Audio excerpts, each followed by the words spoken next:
Amazing, beautiful. Thank you for joining me today. For those who have not met me before, my name is Raisa, and I welcome you to this Scorpio new moon meditation. And I'm really happy that you joined me live with such short notice. And yeah, this is a very powerful time. Thank you. There was an amazing music. There's a comment about amazing music. Yeah, I wanted to give you a taster about the energies that we're working with. Yeah, as Scorpio is about test, trial, and triumph. And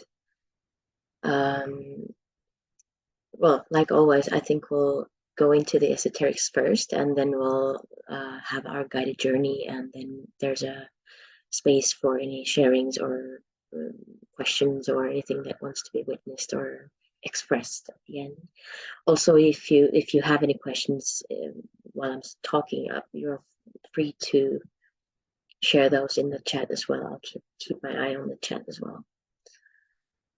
But wow, whew, it's such a powerful time. So Scorpio, yeah,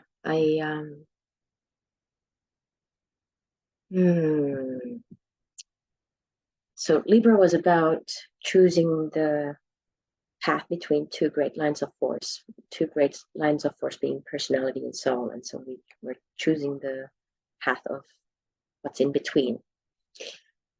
And Libra prepares us for the battle that take place in Scorpio, and we are already well into the season, Scorpio season. So if there has been some emotional upwelling, if there's been physical ailments, if there's been issues with your physical comfort or location, or issues with money, issues with loneliness and separativeness, this is just what the tests are about in Scorpio. So all in all, what the Scorpio comes down to is that it tests the soul will, the true spiritual will of the disciple, of the initiate. And this will is tested on the emotional, on the mental, and on the physical plane. So if there are any patterns of thought, if there's emotional patterns, or if there's behavioral patterns, or even physical things coming up, for me, I'm only now realizing that one of my tests is that I've been so focused on my emotional and mental patterns that I've totally disregarded my physical pattern, and that pattern is to get physically sick when there's something important that my soul needs to do, get shit done, and it gets sick. So I'm sick and I'm standing for this meditation anyway, because this is important, and I want to, and I stand for soul initiation and freedom. And so it's been interesting to look at these patterns that come up and then choose differently, choose soul anyway, choose love anyway, choose freedom anyway. And it's not even that, yeah, we go through the emotional struggle and the pains, but suffering is voluntary. And so three stages, or three levels: mental, emotional, and physical. And then about the tests themselves. First test is called the appetite, test of appetite. And this test is related to the animal body, and in this area, when it's related to the animal body, the tests will show up in relation to sex, to relation to physical comfort, and in relation to money, because the animal is about the primal instincts, primal needs, and survival. And so these are the three areas where you may be tested in this time. The second test is related to desire and emotion. So it's the astral plane, the emotional body, that is another test area. So this is separate from animal body. It's a different level or different area of testing. Even though emotions are very physical expressions of the personality. And emotions are more subtle and they are automatic.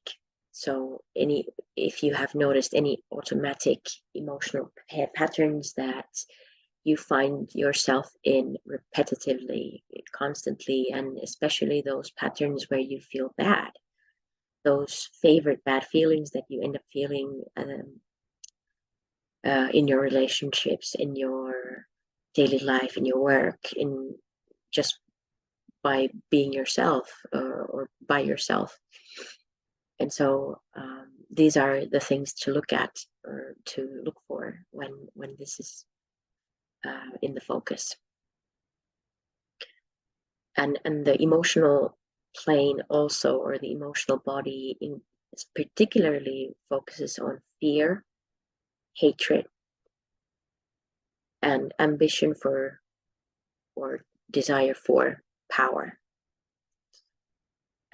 What this means is that fear is at the root of personality behavior, because in the case where the personality is not integrated, hatred is active in this sense when the disciple or the initiate, the soul, the personality is immature and is not able to use anger, aggression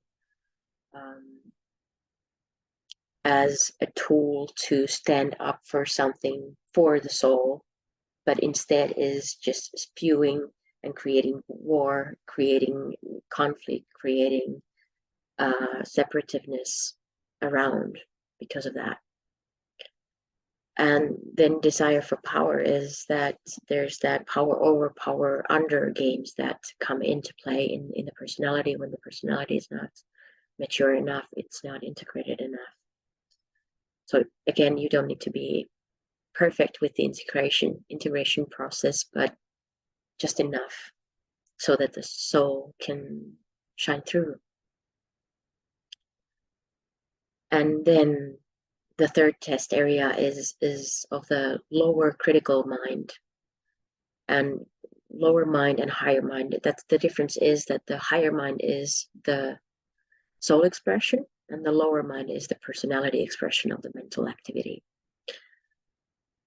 And in this case, this is related to pride. Pride meaning that it is about intellectual satisfaction, and it actually makes the mind barrier to the soul. So it is preventing soul from sifting through the mind or penetrating the mind. And then separativeness means that it is an isolated attitude, and it also makes a barrier to group relations. So not just one-on-one relations, but group relations, and create separativeness between groups. And then cruelty is satisfaction with personality methods. So being satisfied that, okay, I'm actually pretty happy with how my life is. I don't care how it affects the environment. I don't care how it affects other people. And I don't want to look any further. This is where I'm going to stay. And in that case, cruelty makes the mind the instrument of the sense of power. So the power is not rooted in true power, the one life at the core of everything, but in the mind. And what the battles and tests and trials and triumphs are about, the keynotes, is that when these personality traits are realized, first of all, realized being that you become aware of them, and then you overcome them. So in these teachings, it's referred to, what is referred to is the myth or mythology of Hercules. That Hercules actually comes out of the battle with the nine-headed Hydra, triumphant, and can rise to higher awareness, to higher perspective. And when the personality traits are realized and overcome, the result is there's two parts of it. There's right relations to the soul, or with the soul of the individual that is going through the initiation, but also, secondly, with the environment. So we are not separate or lonely islands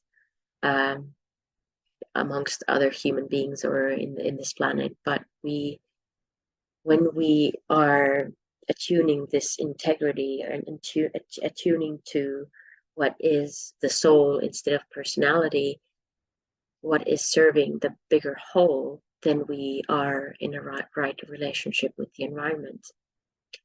And this is the result of the goals of the Scorpio. And what emerges from this, or rather, let's say that the questions that are relevant in this time is that, will you reorient your own life and yourself to the life of the soul? That's the first question. Will you reorient yourself to the life of the soul? And the second question is, will you evidence readiness for initiation? And readiness for initiation means that especially in Scorpio, but in general, all initiation is ultimately self-initiation. And the soul and the initiate always creates the circumstances, puts him or herself into those circumstances that are fruitful, are catalytic to initiation. When I was pondering on this part, I just realized, yeah, actually, I'm doing it myself. I moved to Nikila Temple just to have an environment where I can have everything conducive to my soul initiation. The surroundings, the land, the people, the things taking place here, everything. My personality is thinking that, fuck, this is so hard, this is too complicated, fuck this shit, I'm just walking out. And my soul is, no, I'm staying, this is where I am, this is exactly the burning ground that I need to go through. And it's actually surprising, very surprising, how many things come up in an environment where what your soul has chosen for you and what you have chosen for yourself, to reveal the commitment to the soul. And the third question is that, will you demonstrate sensitivity to the plan? And this is the question that comes from Alice Bailey teachings. And what the plan is the evolving cosmic plan, and that is the will of the spirit. So this, again, like I started, this will test on the will. The Scorpio season will test you on your will. And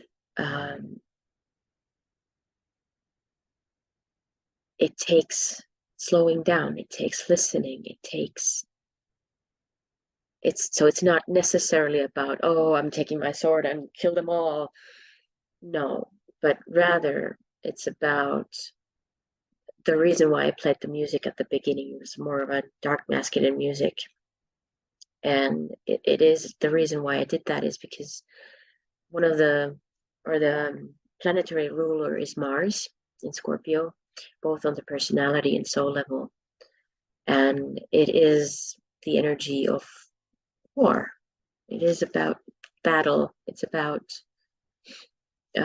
different things emerging from that. And in order to avoid any unnecessary blood from shedding, all of us need to practice discernment and sensitivity and listening, so that only that which is not aligned with your inner divinity can be killed, can be slaughtered. And in this process, what emerges from the past and what calls on your attention are those patterns of emotional, mental, and physical activity. And this is not just from this lifetime.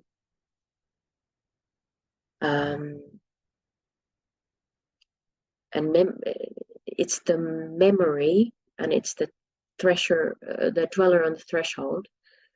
And memory is referred to not the mental faculty of the mind, but it is creative power. Memory is creative power. Creative power is basically an aspect of thought coupled with imagination. And it's a creative agent because thoughts are things.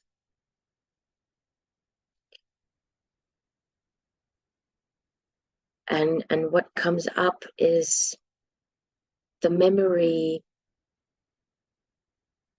from a deeply rooted, I'm going to read this because this is such a beautiful quote. It's a bit of a long one, but let me read it to you.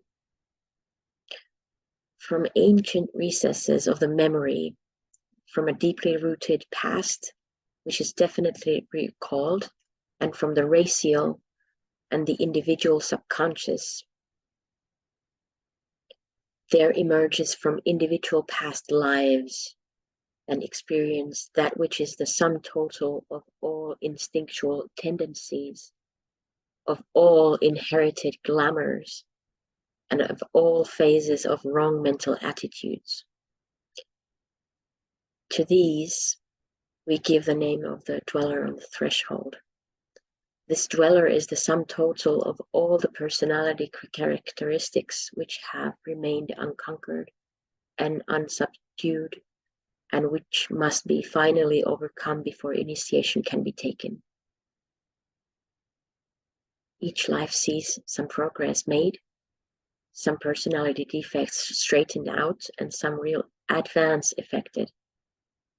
But the unconquered residue and the ancient liabilities are numerous and excessively potent, and when the soul contact is adequately established, so not perfectly, but adequately established, there eventuates a life wherein the highly developed and powerful personality becomes in itself the dweller on the threshold.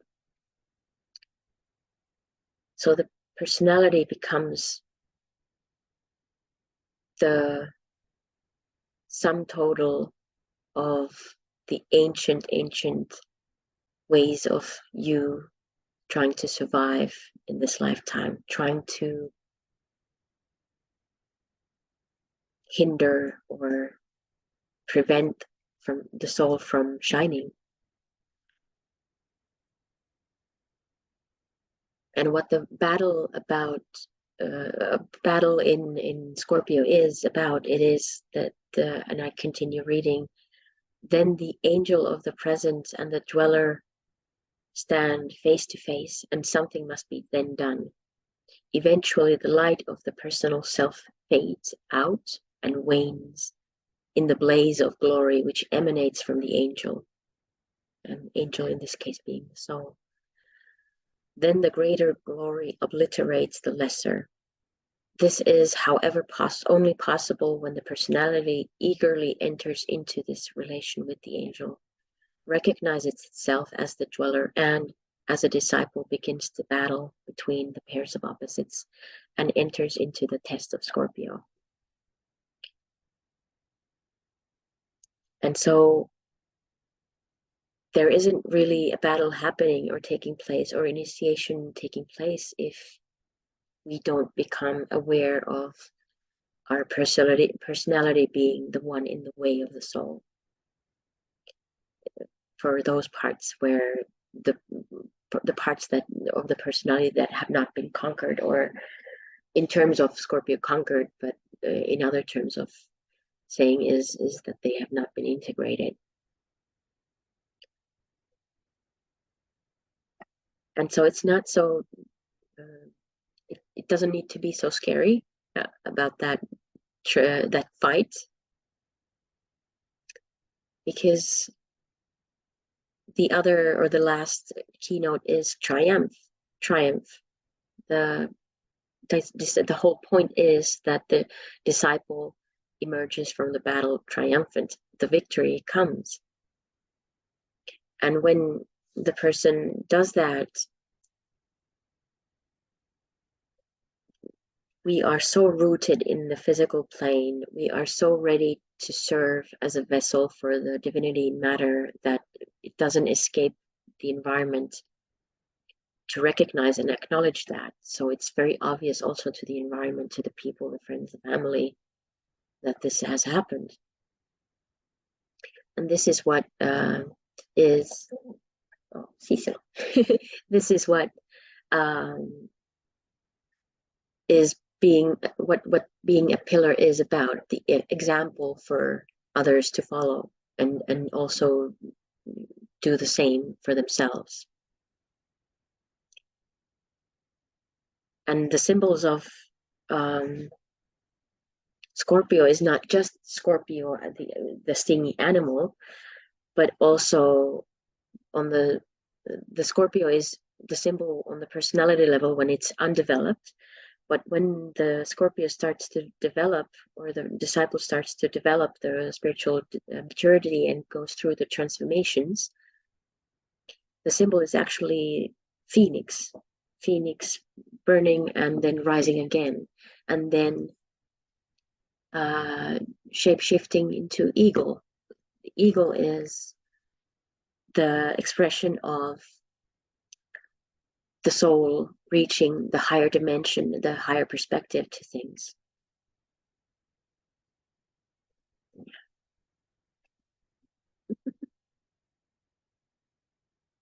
So this is what the Scorpio is about. And I wonder if there are any questions before we go into our journey together.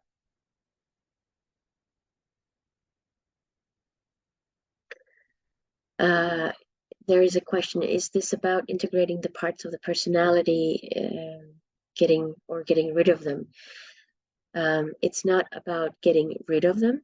It's about, in the teachings, because the whole idea is that we become, or we recognize, we remember ourselves, we bring ourselves back to wholeness, instead of creating more separateness within ourselves. So it's not about getting rid of different parts of ourselves, but rather integrating the personality parts, so that when they are met with the soul love, they know themselves as love, and they can rise also to the level of the soul as an equal partner to the soul, to serve with the soul, and this also already goes into the third initiation, where the soul and the dweller actually form two form two pillars through which the spirit can flow through into matter. So that is the doorway into the third initiation and into the fourth initiation onwards. And so that is the task also, and to not get rid of it, but to bring it home. Yeah, I hope this answers the question.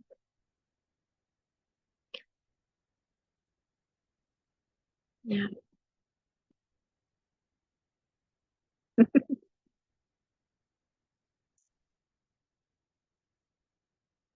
Okay, thank you. So let's continue with our guided journey today. And as this is an embodied meditation, and my way of inviting people to journey is through the body and with the body. And so find a posture or a position where you feel safe enough and comfortable enough for you to start today. And this meditation is not necessarily about sitting still. You can sit still if you want to, but only if it's coming from your body. So don't sit still just because you think that this is how meditation is supposed to look like or be like, but rather listen to the cues of your body, listen to the impulses of your body throughout the journey together.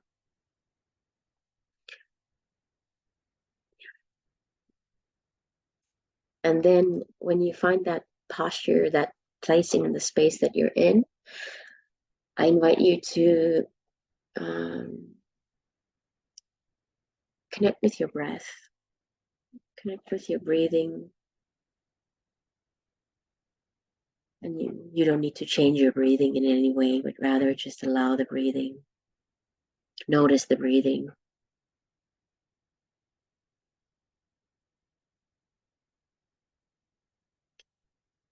And also notice if your breathing is supporting you and your body to land more to this here and now.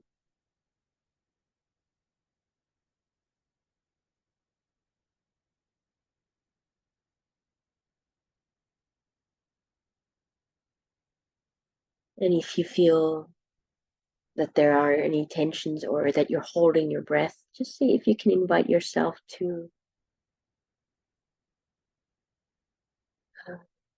expand very gently that breathing, to invite it into more spaciousness, invite it into more porous activity, porous flow within your body.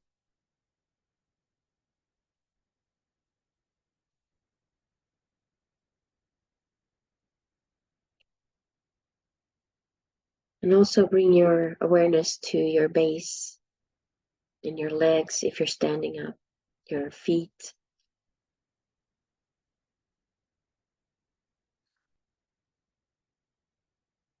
And you can also invite some undulation movement in your spine through your breathing.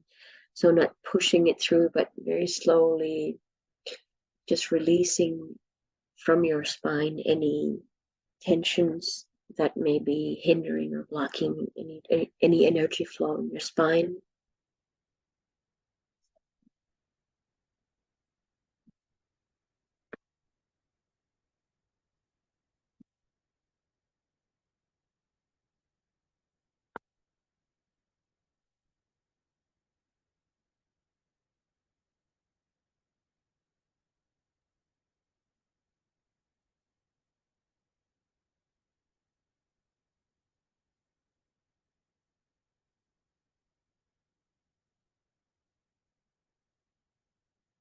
And also feel your feet. How do they carry you? How well do you feel supported by them?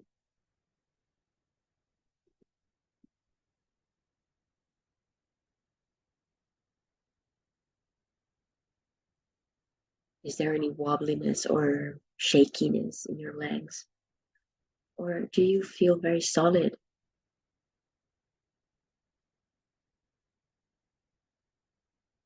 Or anything in between?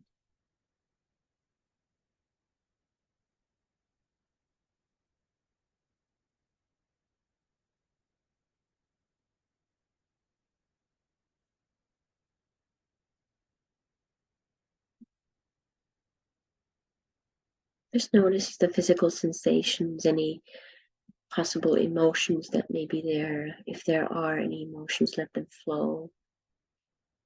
Let your body move with the sensations that you may be experiencing and noticing.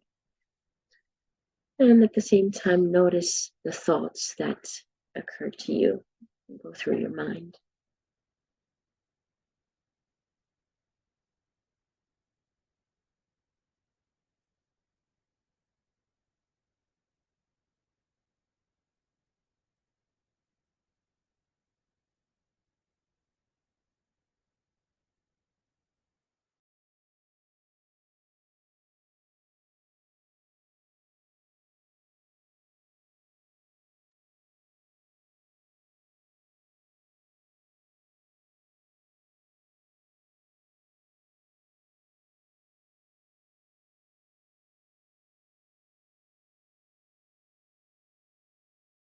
And so as you land more, as you relax into your body more, as you allow yourself to flow with your body more,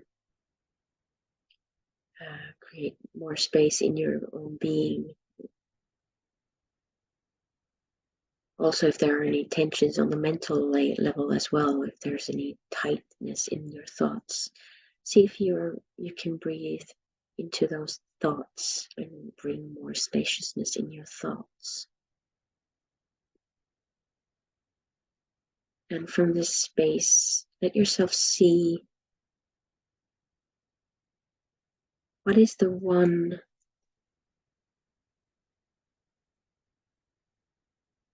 most repetitive thing in the past weeks that has been alive for you.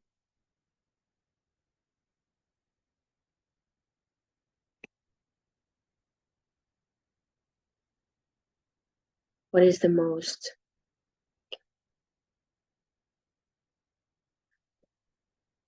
painful or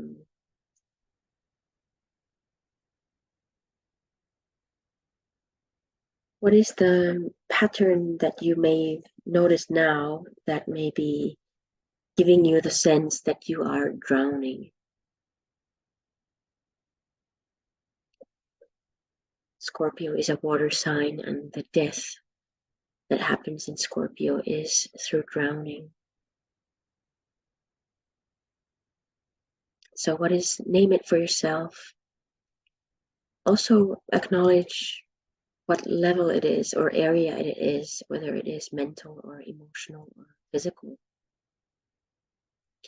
Name it for yourself and let yourself feel, let yourself express that through your body, your sound, your movement, your touch, your breathing.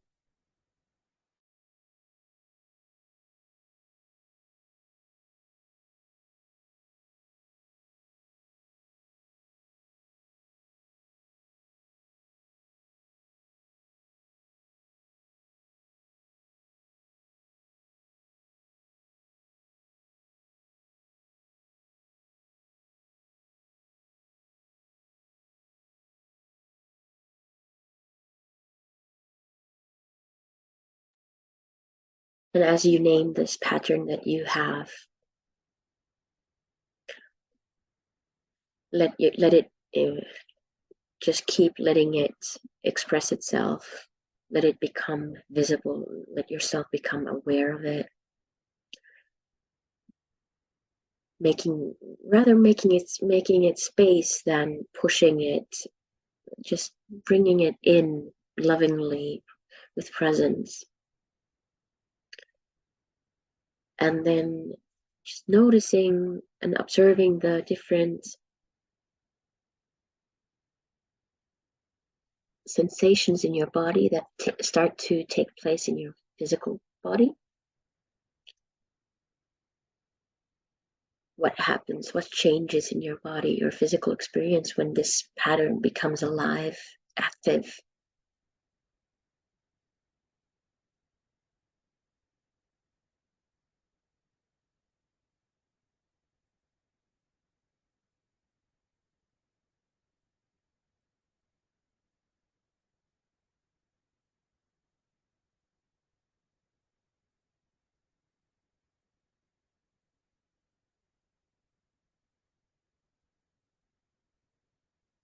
What are the emotions that become active with this pattern? Are there related any? It also may be that there's numbness or no contact to anything really, and that's totally fine, but notice that.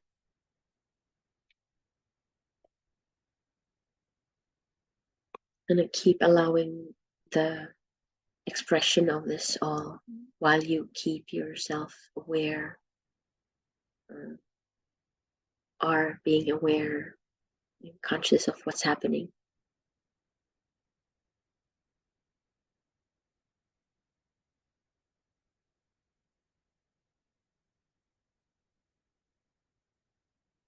And then the mind, the thoughts. What stories do you tell yourself about yourself when this pattern is active? What stories do you tell yourself about the other people involved, if there are any people involved with this? And what stories do you tell yourself about the world in general?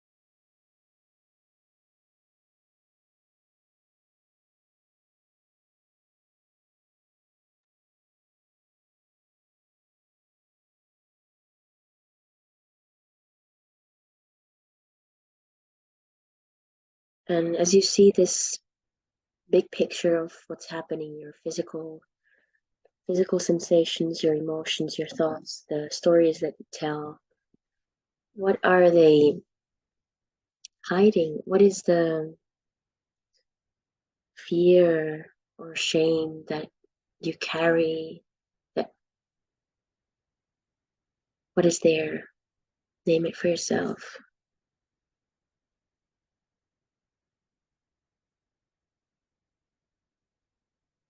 Let yourself feel that for the next minute, just 1 minute, letting it flow in your body, letting it express through your body, letting that sensation, that feeling become seen, embraced.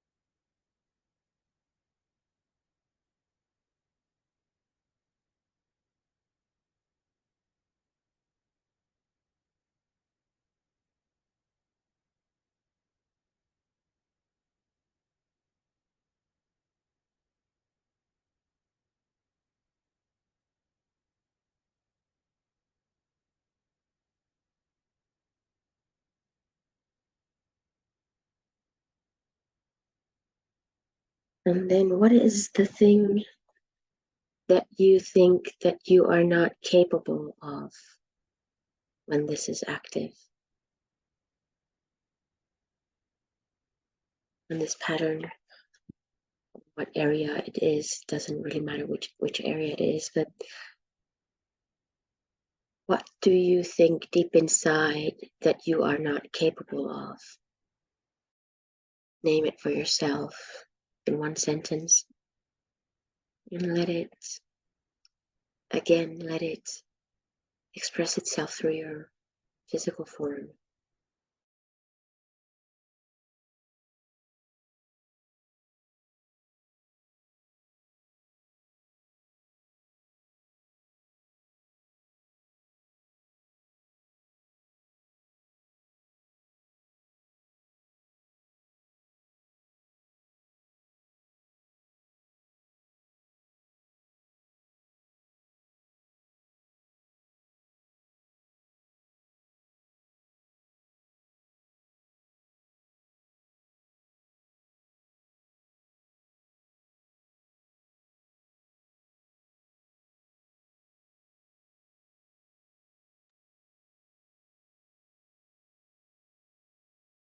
And what is the prohibited thing, denied thing that is under there? What would you be or do that is prohibited for you? Name that out loud for yourself and let yourself feel how that would be for you if you did that, if you were that, if you allowed yourself to be that.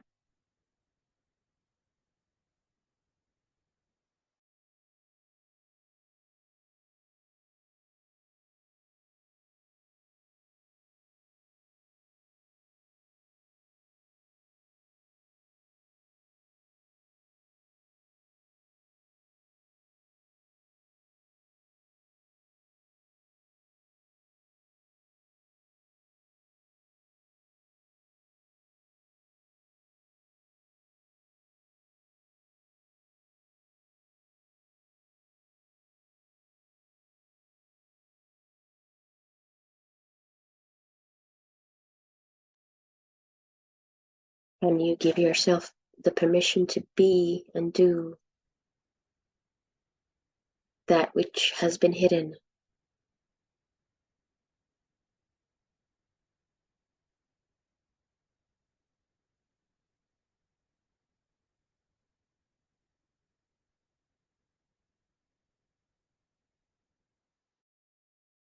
Yes or no? And it's okay if there is a no. Then there's still some work to do. Just listen, develop that sensitivity of listening and discerning. And if there is a yes, then embrace it. Embrace it fully, uncensored.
Now that we've covered some parts of the personality, I invite you to call in the dark masculine the archetype of the dark masculine and the way that it wants to express through you today.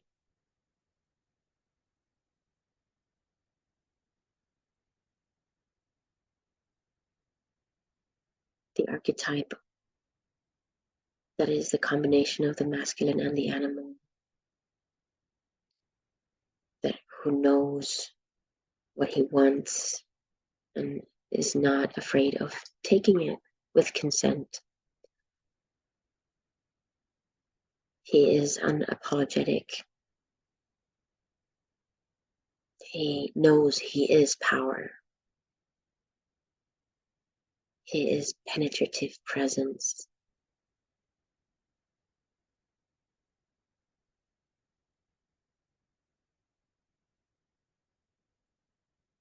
He is integrity, slicing clarity. He is the warrior that kills without any unnecessary bloodshed.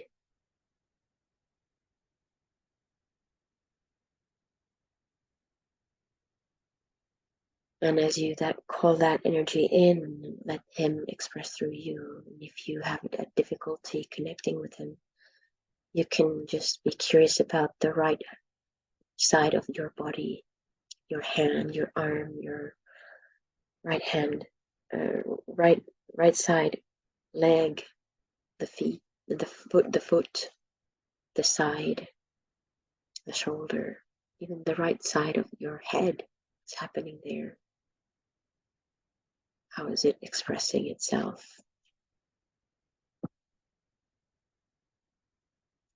How is he moving? What kind of sounds is he making?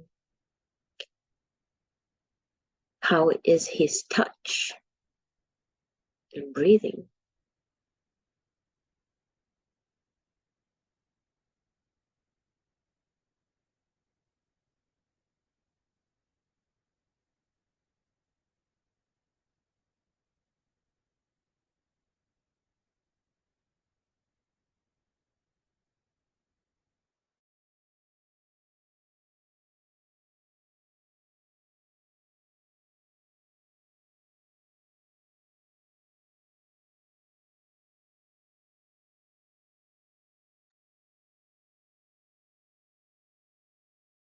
And as you call him in, explore his expression through you. See if you can name what is the quality, what is the gift or the essence of the dark masculine in you. Name it in one word for yourself and let that energy fill you. Let it become completely and utterly penetrating you.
As you find that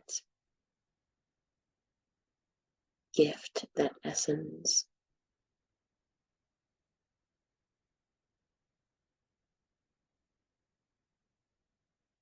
let yourself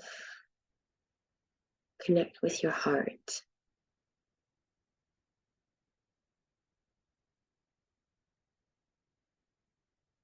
The dark masculine is love, is power, his killing is love.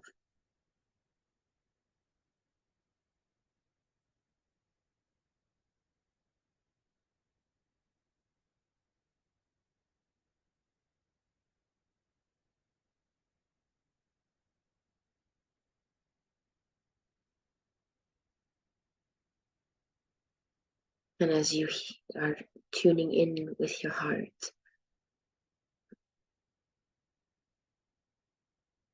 what is the one thing that is preventing you expressing this dark masculine energy in your daily life? What is preventing you from embodying the dark masculine more? Name that in one word or sentence for yourself out loud and let yourself feel that.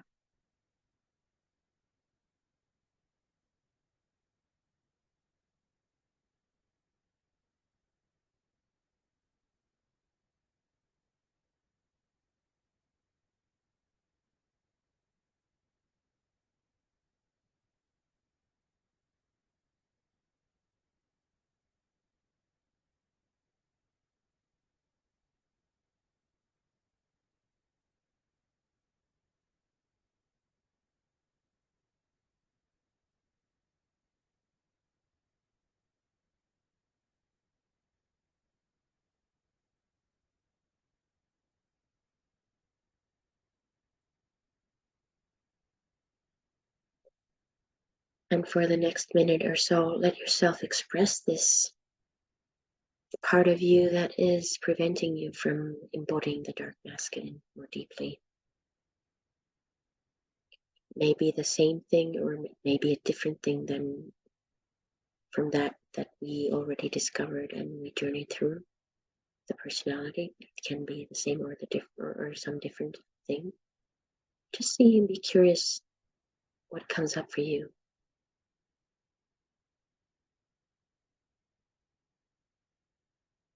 How does your body, your emotions, your thoughts, how do they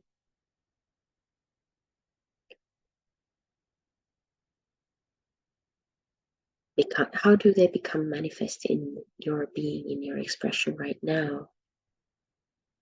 Let this part of your being be seen, be embraced, be loved.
And from this place, if you are ready to let this go, if you are ready and willing to let this part of you go so that the dark masculine can, that part of your soul that represents the power, the penetrative presence, to be more alive in you, the will,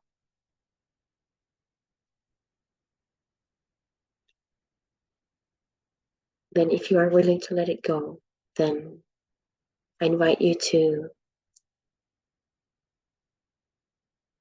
take in your hand a figurative or symbolic knife, or imaginary knife, not a real one, but an imaginary knife, or a sword. And just find a place in yourself where you can let go of this part of your personality that is preventing the dark masculine, so that you still have your inner child safe, that there's no harm done to any other parts of your being that are still very much useful to you and very much needed. So find a place where you can kill this part of you figuratively, and just this part through your heart. Hold this knife to your heart and let it break your heart open.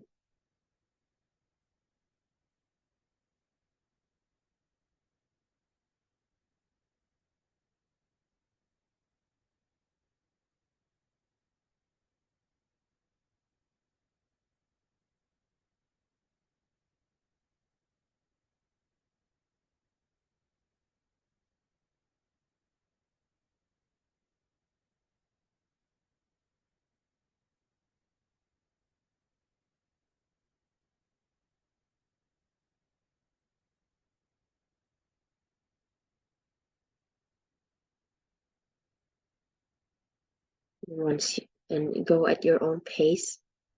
There's no rush to anywhere. Keep listening if you are still listening, creating and developing that sensitivity. But if you already are in a place where you have pierced through your heart, let yourself discover what has been hidden there. What opens up for you?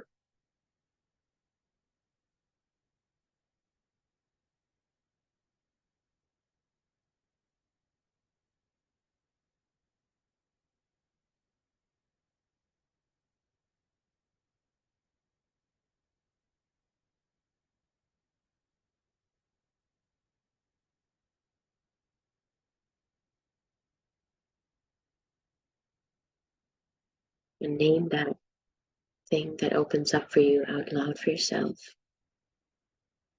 Let that penetrate you.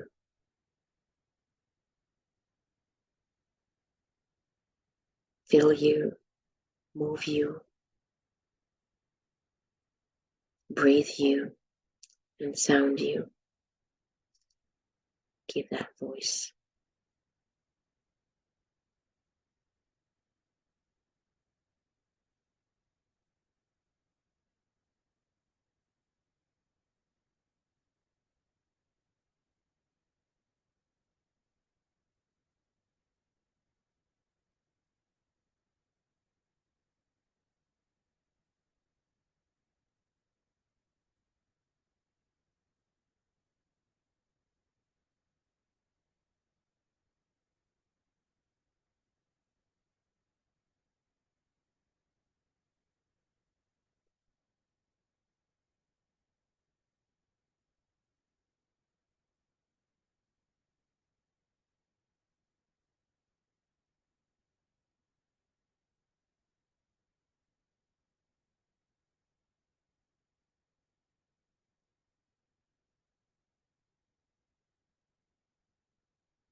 One more minute for this exploration part here.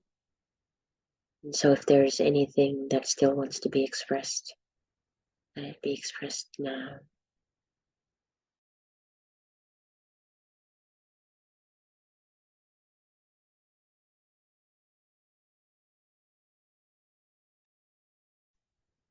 And see if you can find a place also where you do this out of love and not out of need of having to show off or prove something, or from a place of a teenager rebellion. Just be honest with yourself.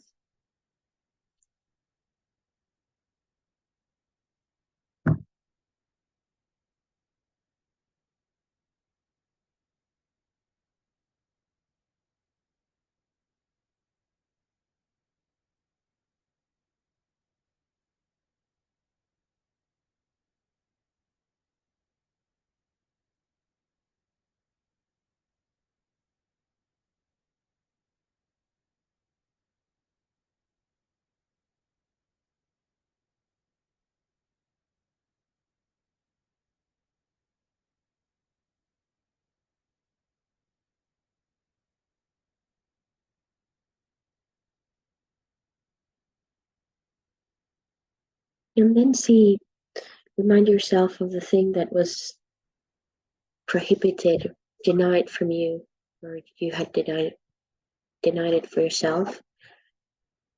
What was the thing that was hidden there in the personality, and what is the gift that came through your heart now? How can they support each other? Do they go together, or can they find alignment, or is there still some work to be done there, conversations to be had? What is their relationship at the moment?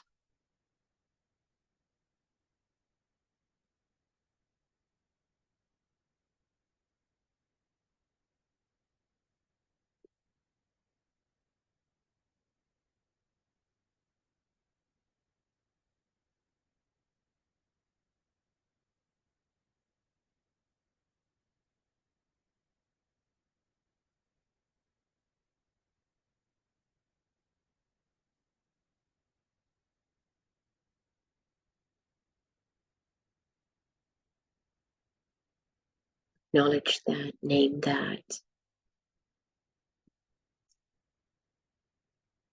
and see how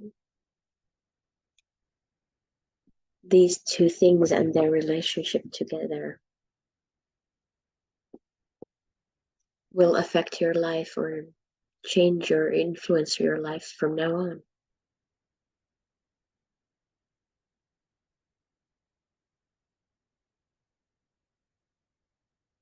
In your daily life, what do these findings, these insights mean to you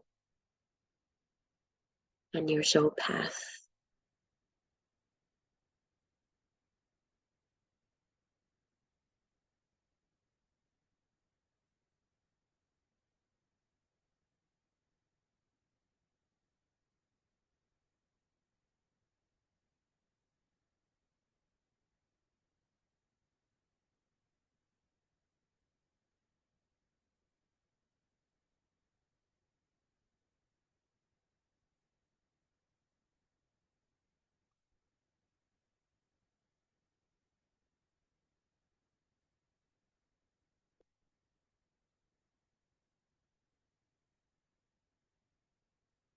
Last moments for this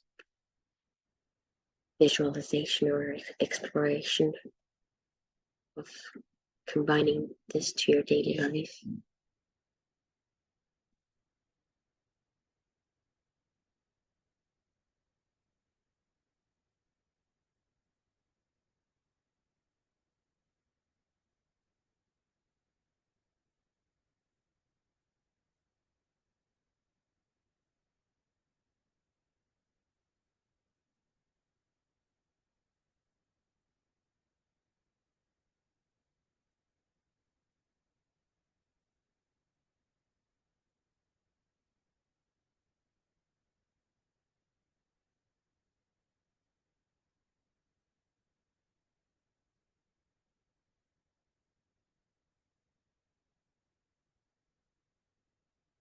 And then bring your awareness again back to your feet, to your legs, to your pelvis, and to your heart.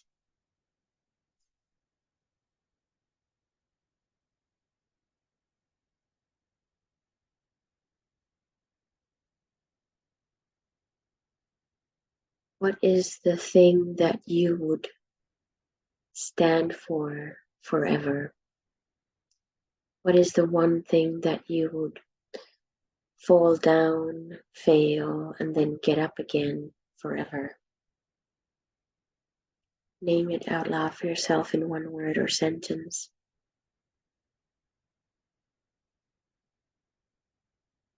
The dark masculine stands for what is most sacred to him. And the vulnerability of that is that he will stand alone if necessary. He doesn't have to. He calls everyone else to join him and rise with him. But he will if he needs to. And he's not afraid of failure.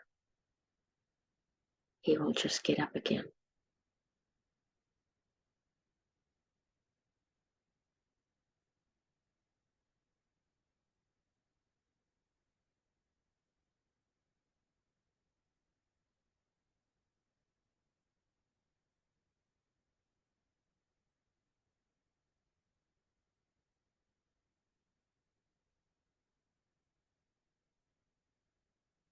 Once you have the thing that you would stand for forever,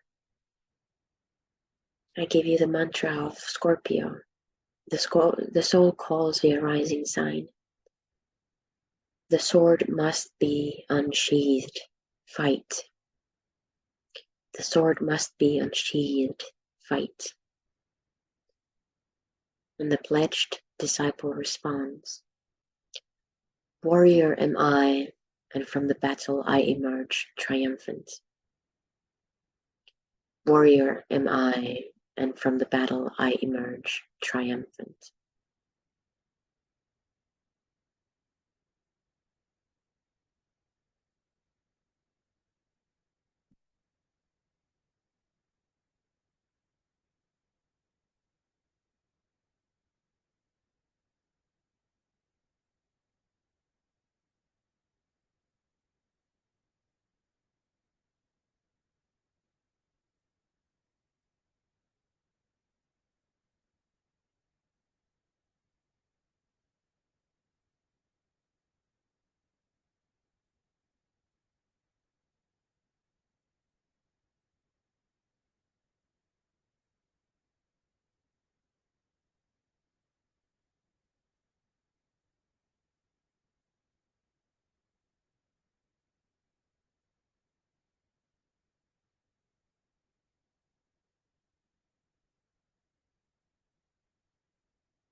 And with this confirmation, warrior am I, and from the battle I emerge triumphant.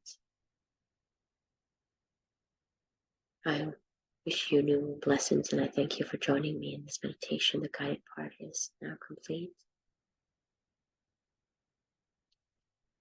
And there is still space if you want to. Take your time, there's no rush.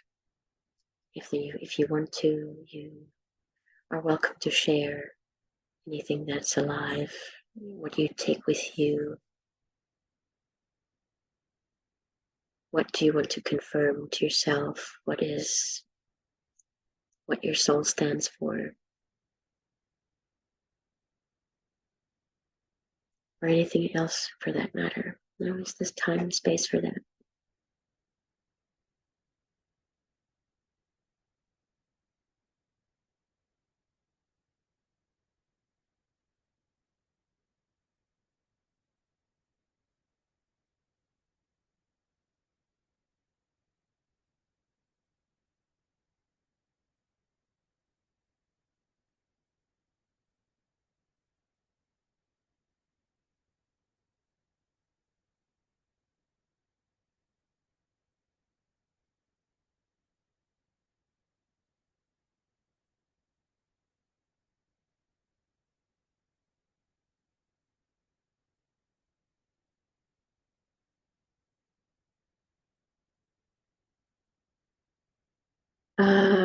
If you want to unmute yourself, your voice can be heard, but your video is not shown, so it's only my face on the video. You can also share in the chat if you wish to.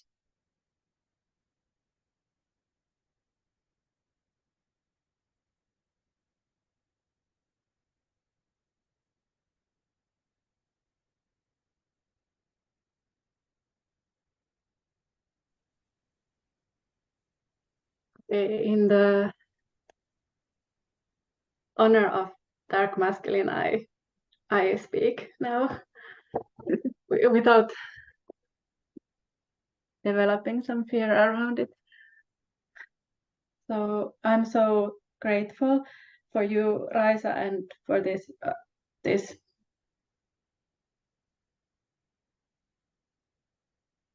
dark masculine has somehow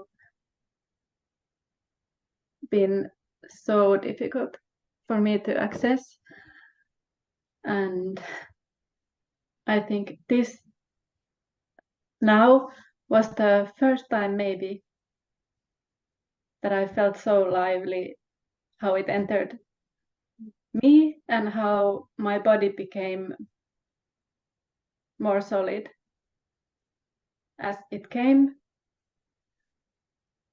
And I'm so very grateful for this experience, and I'm sure that this will help me to access this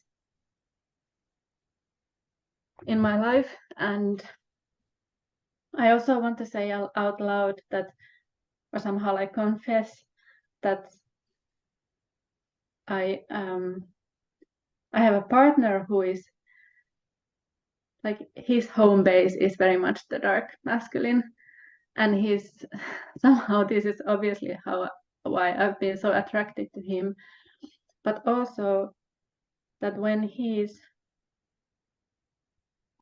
shows me the kind of like the wounded or unhealed parts of that, then I'm disappointed somehow that you're not giving me the right kind of dark masculine, and then I am disappointed in him. And this is so healing that I'm like, somehow I even experienced like how I want to be brother to brother talking to him, and so many things that I'm just so grateful for now. And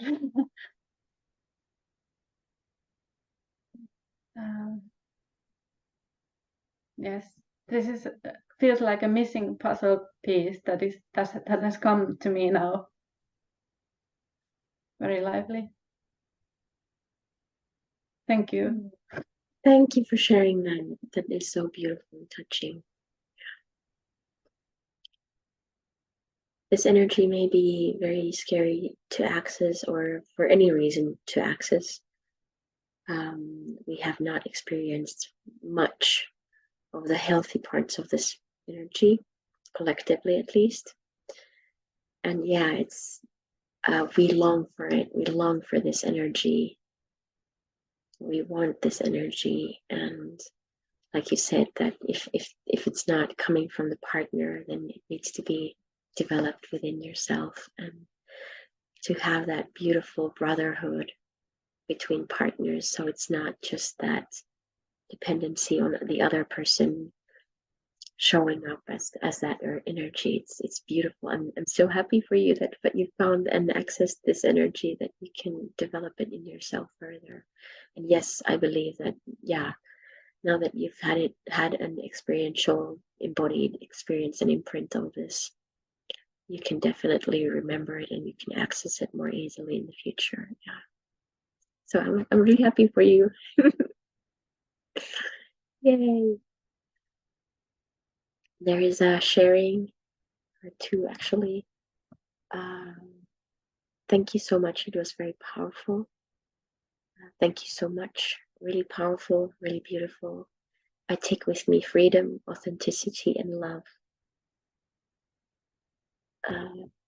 No, there's a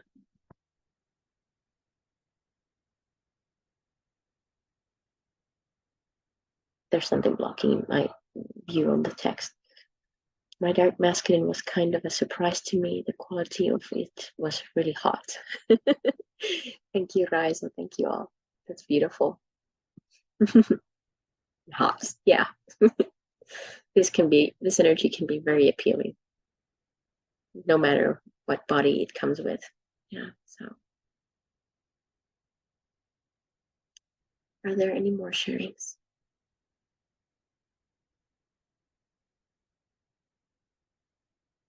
Thank you so much. I was about to say that I challenge myself and share. Yeah, go ahead. Okay. I also felt it was very powerful, and I was very thankful because I haven't been on your meditations or anything such for a while, but how kind of easily the energy then was felt, or it happened, or I mean, giving space, and then really I felt when we transferred their energy to the heart, the love for the mankind and the love so much that I want to protect those who cannot protect themselves. Children, for example. And what I had in the way of having this energy in my everyday life is shame. And then the discussion between this energy and the shame, and how can I now walk forward and bring myself to places or situations where I have avoided to do in the, say, past months, or I don't know. I've been kind of a hermit in a sense. So I haven't been with my spiritual families hardly at all. So thank you for this opportunity. Thank you for bringing that in. So beautiful. So beautiful. Yeah. The dark masculine stands for the whole. So not just for himself, but for the whole, and standing for those who cannot defend themselves, like children. It's very beautiful. Yeah.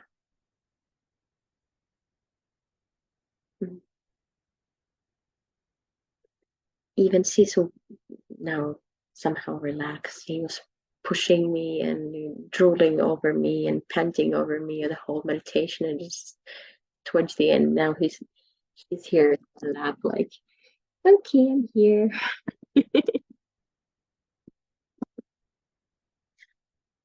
So talking about distractions. Yeah. Beautiful, loving distraction. But if there's anything, I'm just checking if there's anything else.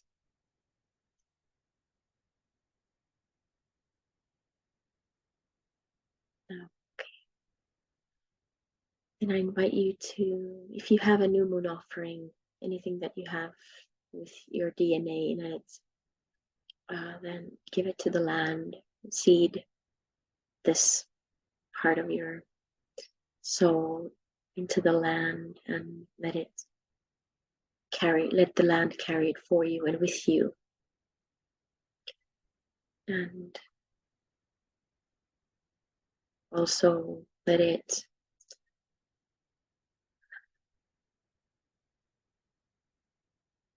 me find the words to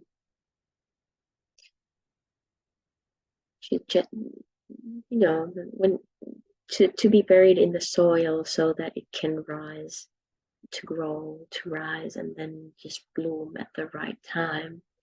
So I have the tendency that, okay, I had this insight, oh my God, I need to be this person, I need to be this energy, I need to have this integrated right now.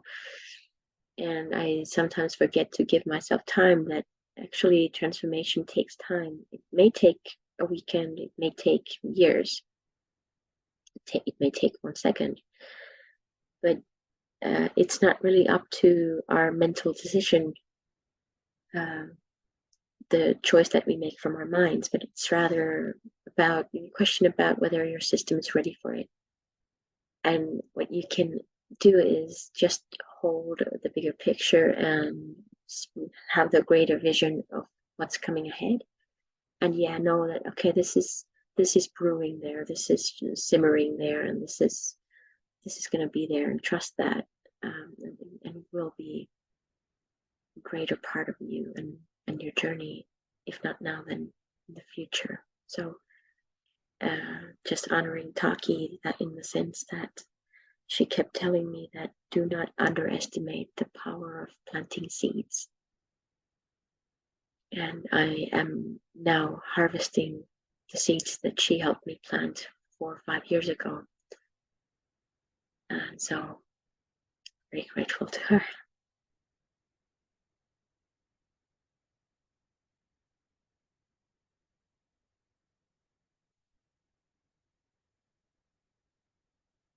So, with that, I wish you new moon blessings, and may we all be triumphant.